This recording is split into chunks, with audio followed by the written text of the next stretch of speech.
Hi friends, आज हम बात करने वाले हैं आध्यात्मिक ज्ञान चर्चा के बारे में। फ्रेंड्स, तो आपने देखा होगा कि काफ़ी महात्मा लोग जो बताते हैं कलयुग के बारे में, और काफ़ी सारी घटना बता देते हैं कि ये वाला सिस्टम होगा और फिर ऐसे ऐसे होगा और ऐसी महामारी आएगी और ऐसे ऐसे इंसान भूखे मरेंगे और इतना पैसा दोगे फिर भी मतलब आपको कोई अन्न का दाना भी नहीं देगा। ये सब चीज़ें आपको पहले ही सुनने को मिल जाती है। और जैसे जैसे समय आगे की ओर बढ़ता है तो हमें देखने को भी मिलता है ये सब सारी चीज़ें, ये घटनाएं जो होती है ये हमें सब फेस करनी पड़ती है सभी मनुष्यों को। और काफ़ी परेशान भी हो जाते हैं, आपको मालूम है। तो एक्चुअली ये बताते कैसे हैं और इनको कैसे पता चल जाता है। एक्चुअली 4 युगों का जो विस्तार से वर्णन किया गया है, जो शास्त्र है हमारे हिंदू धर्म के, जितने भी शास्त्र हैं, ज़रूरी नहीं है कि वो हिंदू धर्म के ही हो। काफ़ी सारे शास्त्र ऐसे हैं जो चारों युगों का वर्णन कर रखा है, एक एक कड़ी कड़ी बता रखा है। और ये सब चीज़ें बता रखी है तो आपको मालूम ही है कि स्पष्टली तो ऐसे नहीं बताया जाता है कि ये महावारी आएगी। सिर्फ वो ज्ञान अपने को लेना होता है, जैसे कि 4 युगों का ज्ञान होता है। चारों युगों का ज्ञान होने के बाद में जैसे ही कलयुग है, अभी कलयुग चल रहा है, अपन ने कलयुग का जो शास्त्र है वो पढ़ा है। तो कलयुग में क्या क्या होने वाला है स्पष्टली नहीं लिखा हुआ होता है, लेकिन कलयुग के बारे में जो जानकारियाँ होती है उसके अंदर जो हिंट दिए हुए होते हैं, जो हिंट जो इंसान जो परफेक्टली सही से समझ जाता है। ठीक इसी प्रकार से जैसे कि संस्कृत होती है, वो संस्कृत को बोला जाता है यानी पढ़ा जाता है, फिर उसके बाद में उसका भावार्थ निकला जाता है, फिर व्याख्या होती है। ठीक ठीक इसी प्रकार से ही इसमें भी ऐसे ही है कि यानी जो शास्त्र पढ़ता है तो स्पष्ट तरीके से उसको ये पढ़ने में नहीं आता है, लेकिन कुछ कुछ हिंट ऐसे होते हैं जो इंसान चाहे सही दिमाग लगा के और कुछ समझने वाला हो, जैसे जैसे ज्ञान की बढ़ोतरी होगी तो ऑटोमेटिकली ही ये अपने को पता चल जाएगा, अपने को अनुभव हो जाएगा कि हाँ यार, इस समय इस तरह की बीमारियां हो सकती है।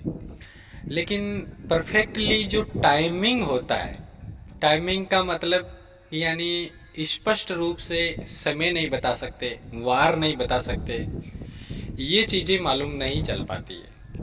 ये मालूम तब चलती है कि जब चरम सीमा पे आ जाता है, यानी कि आज बात कर रहे हैं और कल घटना होगी, तो इस तरह से जो तुरंत मालूम चलता है उसमें फिर आपको मालूम है कुछ ऐसी साधना ही करनी पड़ती है जो सिद्धियाँ, वो सिद्धियाँ हमें तुरंत कल की घटना ही बता सकते हैं, आगे की घटना भी बता सकती है। ये सिद्धियाँ हमारे को ये सब चीज़ें अपने को अनुभव करा देती है, और बाकी जो शास्त्र पढ़ने से ये सब अलौकिक ज्ञान प्राप्त हो जाता है। और स्पष्ट रूप से तो कोई भी ऐसे महात्मा नहीं है कि बिल्कुल डिट्टो तारीख बता दे और उसी दिन होगा उसी समय होगा, ये सब चीज़ें नहीं बताई जाती है। और जिसको मालूम है एक्चुअली वो खामोश रहते हैं, क्योंकि मनुष्य मनुष्य का धर्म होता है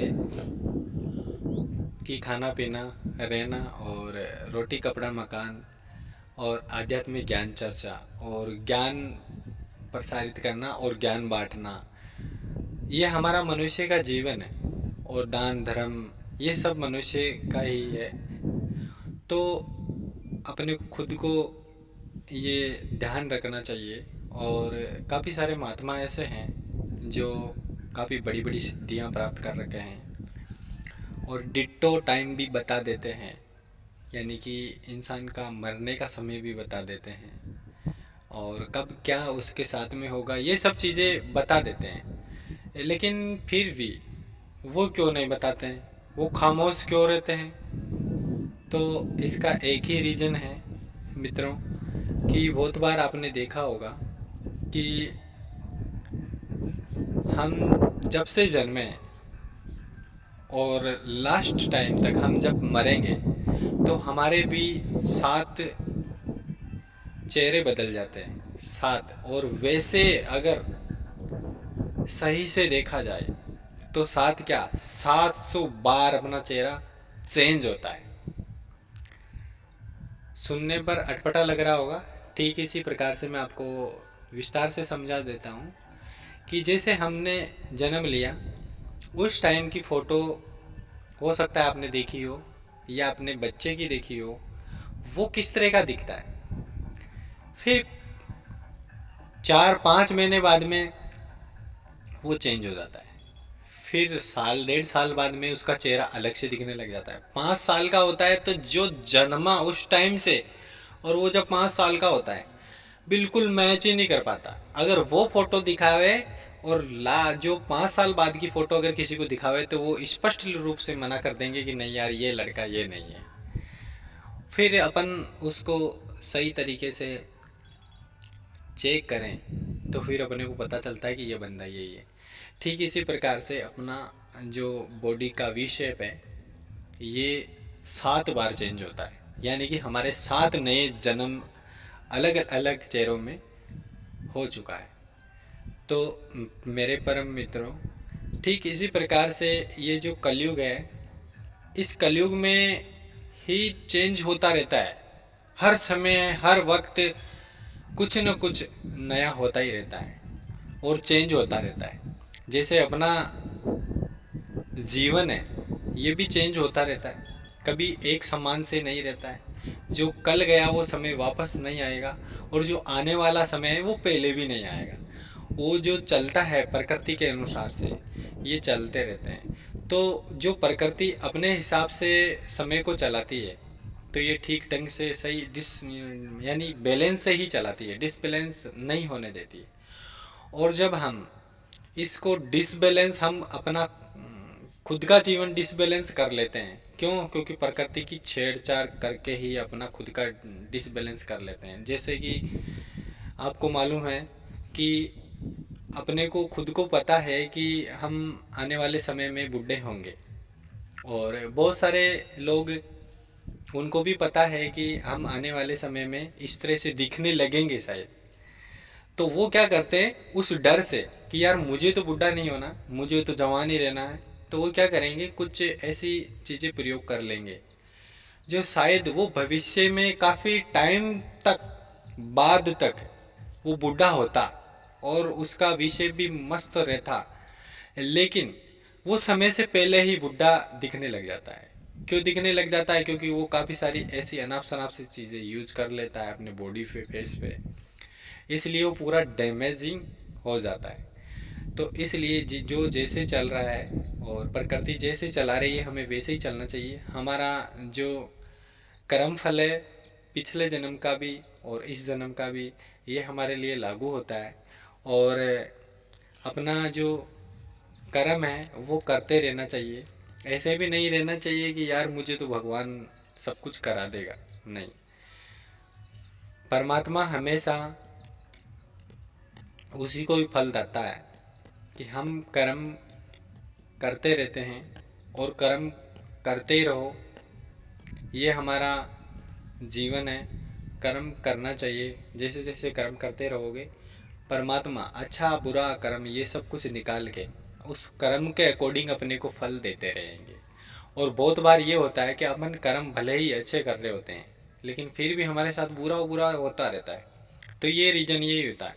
हो सकता है आपका पिछला जो कर्म हो वो कुछ ऐसे हो कि अभी वो दुख के रूप में कट रहे हों।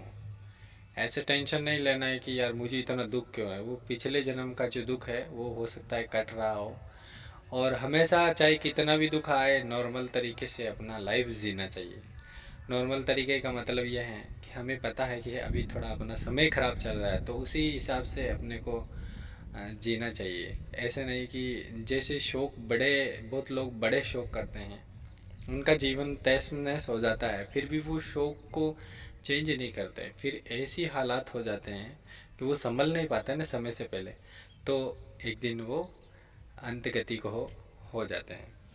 तो ठीक इसी प्रकार से जो महात्मा लोग हैं वो अपना समय का जो बताते हैं कि कौन सी बीमारी कब आएगी और कौन सी बीमारी कब आएगी, तो वो एक्चुअली परफेक्टली टाइम नहीं बताते हैं, बस आने वाले समय का ही ज्ञात कराते हैं।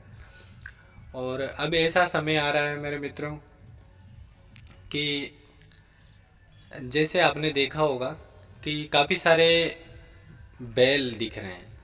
आज के 10 से 15 साल पहले ऐसे बैल आपको बहुत ही कम देखने को मिलते थे, जो इतने हट्टे कट्टे मजबूत जो बैल होते हैं, जो मारवाड़ी भाषा में बड़द बोलते हैं उनको, वो उस तरह के नहीं दिखते थे।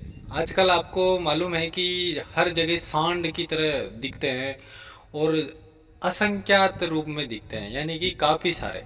पहले एक भी देखने को नहीं मिलता था एक गांव में, अभी एक गांव में 5-5 10-10 मिल रहे हैं। तो ये कौन है, इसका वीडियो भी हम आपको बताएंगे, वीडियो में बताएंगे। और आने वाले समय में स्टार्टिंग तो हो गया है, काफ़ी समय से स्टार्टिंग हो गया है। और अभी जो आप देख ही रहे हो, जो नेगेटिव एनर्जी है ये काफ़ी हावी होती जा रही है। जैसे जैसे समय आगे बढ़ता है वैसे वैसे ये बहुत ज़्यादा इंसानों को शिकार कर रही है। तो एक्चुअली ये नेगेटिव एनर्जी है क्या? नेगेटिव एनर्जी यानी कि जो, जैसे हम सही रूप से बता दें तो मतलब भूत प्रेत पिशाच डाकिनी शाकिनी ये सब कुछ है नेगेटिव एनर्जी में, ये आते हैं ये। तो ये सब चीज़ें जैसे जैसे समय आगे बढ़ेगा वैसे वैसे ये ज़्यादा से ज़्यादा होंगे। और आने वाले समय में इतना ज़्यादा हो जाएगा कि इंसान इंसान को नहीं समझेगा, और वो प्रेत बाधा यानी कि वो नेगेटिव एनर्जी किसी एक नेगेटिव इंसान के अंदर प्रवेश करके और दूसरे इंसान का कत्ल भी कर देगी। और फिर बाद में जब वो नेगेटिव एनर्जी निकल जाएगी उस इंसान से, तो फिर बाद में उसको बहुत ज़्यादा पछतावा भी होगा। काफ़ी सारी चीज़ें ऐसी हैं और काफ़ी सारी घटनाएं ऐसी होंगी कलयुग के अंदर। ये शास्त्रों में भी लिखा हुआ है मेरे मित्रों, बिल्कुल स्पष्ट रूप से नहीं है लेकिन इनको थोड़ा समझना पड़ता है। और मैं जो ये सब कुछ बता रहा हूँ ये आपको इसलिए बता रहा हूँ मित्रों कि आपको भी पता चल जाए और कुछ आध्यात्मिक ज्ञान चर्चा भी हो जाए। और मेरा कहना तो यही है कि जिस इंसान को जितना ज्ञान हो और हमेशा बांटते रहना चाहिए, ज्ञान बढ़ता रहता है।